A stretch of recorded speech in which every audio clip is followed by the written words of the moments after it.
प्यारे दोस्तों, आज आपके सामने कुरान मुकद्दस की एक ऐसी करामत रखने जा रहे हैं दोस्तों। जब कुरान मुकद्दस पढ़ने से लोग रोने लगे, बिलखने लगे। आखिर क्या हुआ दोस्तों, क्यों लोग रोने लगे? और कुरान की एक ऐसी करामत जिसको सुनकर यकीनन आपका दिल झूम उठेगा। तो दोस्तों, वीडियो का आगाज करें उससे पहले फ़कत इतना कहकर वीडियो का आगाज करना चाहेंगे कि किताबों में जो अफजल है उसे कुरान कहते हैं। किताबों में जो अफजल है उसे कुरान कहते हैं। उतारा है जिसने इसे, उसे रहमान कहते हैं। किताबों में जो अफजल है उसे कुरान कहते हैं। उतारा है जिसने इसे, उसे रहमान कहते हैं। और बसाले बसाले जो अपने सीने में इसे, उसे हाफिज कुरान कहते हैं। दोस्तों, कुरान मुकद्दस की ऐसी करामत, जब लोग कुरान मुकद्दस सुनकर रोने लगे। क्या है पूरा वाकया दोस्तों, आज आपके सामने रखने जा रहे हैं। लेकिन उससे पहले अगर आप भी कुरान मुकद्दस से मोहब्बत करने वाले हैं तो कुरान मुकद्दस के इस करामत को आप लाइक कर दीजिए दोस्तों।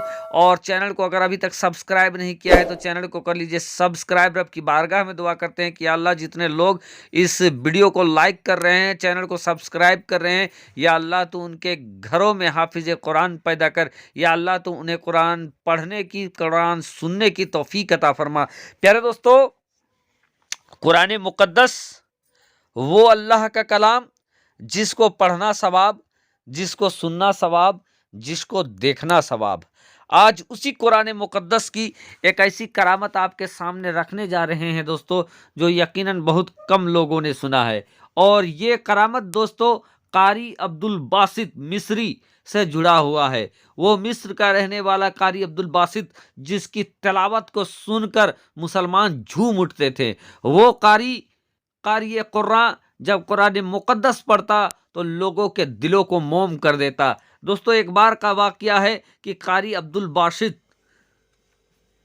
को वक्त का सुल्तान, वक्त का बादशाह जमाल अब्दुल नासिर ने, जो कि वक्त का बादशाह था, वक्त का बड़ा इंसान था, वो रसिया दौरे पे जा रहा था। वो बिजनेस के डील के लिए रसिया जा रहा था मिस्र से। ऐसे वक्त में दोस्तों,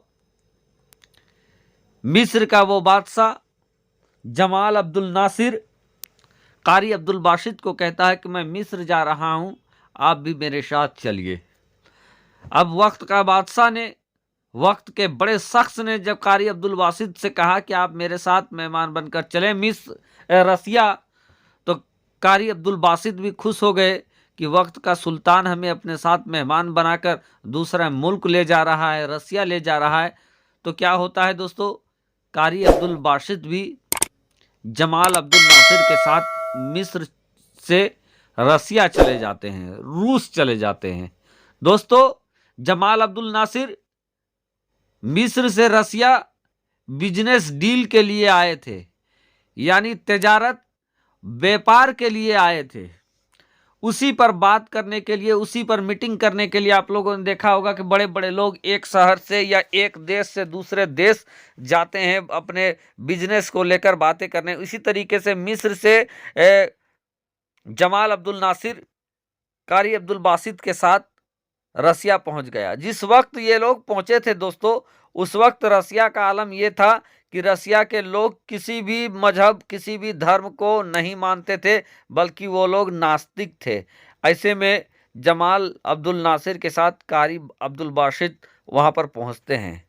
जब बिजनेस की डील हो जाती है, डील होने के बाद जमाल अब्दुल नासिर रसिया के लोगों को कहते हैं कि हमारे साथ एक मेहमान आए हैं और ये आप लोगों के दरमियान कुछ पढ़ना चाहते हैं। अगर आप लोगों की इजाज़त मिल जाए तो ये कुछ पढ़ना चाहते हैं।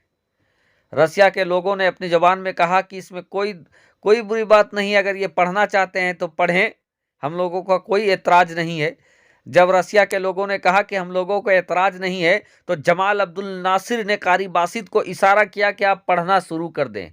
अब क्या था दोस्तों, कारी अब्दुल बासित ये सुन रहे हैं कि वो पढ़ते तो पढ़ते क्या कुरान मुकद्दस। वो सोच रहे हैं कि न रसिया के लोग कुरान के बारे में जानते हैं, ना अरबी जानते हैं, ना इस्लाम के बारे जानते हैं। बहर के जो कुछ भी हो, कारी अब्दुल बासित जमाल अब्दुल नासिर के इशारा मिलने के बाद वो सर को झुकाकर कुरान मुकद्दस की तिलावत करने लगते हैं। दोस्तों, सूरह ताहा की तिलावत वो करने लगते हैं और 2 रुकू पढ़ने के बाद दोस्तों जब निगाह उठाकर देखते हैं तो देखते हैं सारे लोग रो रहे हैं। अब इधर कारी अब्दुल बासित जो सर झुकाकर सूरह ताहा की तिलावत कर रहे थे, 2 रुकू पढ़ने के बाद सर उठाकर देखते हैं तो सारे लोग रो रहे हैं, बिलख रहे हैं। अब वो हैरत में आ जाते हैं कि या अल्लाह, ये लोग ना कुरान के बारे में जानते हैं ना अरबी जानते हैं, उसके बावजूद ये क्यों रो रहे हैं, बिलख रहे हैं। वो जमाल अब्दुल नासिर से कहते हैं कि आप इनको इनकी जबान में पूछे ना, आखिर ये क्यों रो रहे हैं, क्या वजह है, रोने का सबब है। जमाल अब्दुल नासिर जब लोगों को पूछता है कि आप रो क्यों रहे हैं, तो लोग ये जवाब देते हैं कि जमाल साहब, ये शख्स चाहे किसी चीज की भी ये तिलावत कर रहा है या पढ़ रहा है, हम लोगों को ये मालूम नहीं है कि ये क्या पढ़ रहे हैं, किस भाषा में पढ़ रहे हैं, लेकिन जो कुछ भी पढ़ रहे हैं उसकी आवाज हम लोगों के दिलों को मोम करती जा रही है और ना चाहते हुए भी हमारे आंखों से बस बेसाख्ता आंसू निकल रहे हैं। तो ये वो कुरान मुकद्दस है दोस्तों, जो अगर गैर भी सुनते हैं तो गैर के दिलों को भी मौम कर देता है कुरान मुकद्दस। और इसीलिए दोस्तों कुरान मुकद्दस की आयत की तिलावत सुनकर कारी अब्दुल बासित से रसिया के लोग जारो कतार रोने लगे दोस्तों, जबकि उन्हें न कुरान के माने मतलब था न वो अरबी जानते थे। और यही वजह है दोस्तों कि कुरान मुकद्दस का ये जिंदा करामत है कि आज भी अगर आप कुरान मुकद्दस को सुनते हो दिल से तो आपका दिलो दिमाग चेंज हो जाता है। और इसीलिए दोस्तों इस्लाम के दुश्मन ये चाहते हैं कि मुसलमान के बच्चे कुरान न पढ़े, और क्या कुरान किसी के सामने न पढ़ा जाए, और लोगों को कुरान से दूर करने की कवायद में लगे रहते हैं। क्योंकि अगर आप कुरान पढ़ने वाले बन जाएंगे, अगर आप कुरान सुनने वाले बन जाएंगे, अगर आप कुरान समझने वाले बन जाएंगे, तो यकीनन अगर आप कुरान पढ़ने वाले बन जाएंगे तो किसी के साथ नाइंसाफी नहीं करेंगे। अगर कुरान सुनने वाले बन जाएंगे दोस्तों, कुरान समझने वाले बन जाएंगे, तो जानेंगे कि अल्लाह कुदरत का क्या फरमान है, अल्लाह का क्या हुक्म है, और आप गलत कामों से बाज आ जाएंगे। सही क्या है गलत क्या है ये आपको कुरान बता देगा दोस्तों।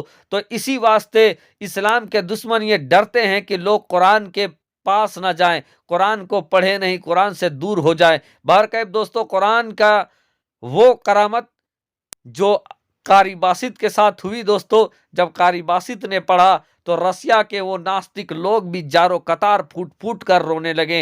ये वाकया आपको कैसा लगा, कमेंट के जरिए हमें जरूर बताना। अच्छा लगा तो हक कुरान लिखकर कमेंट करें।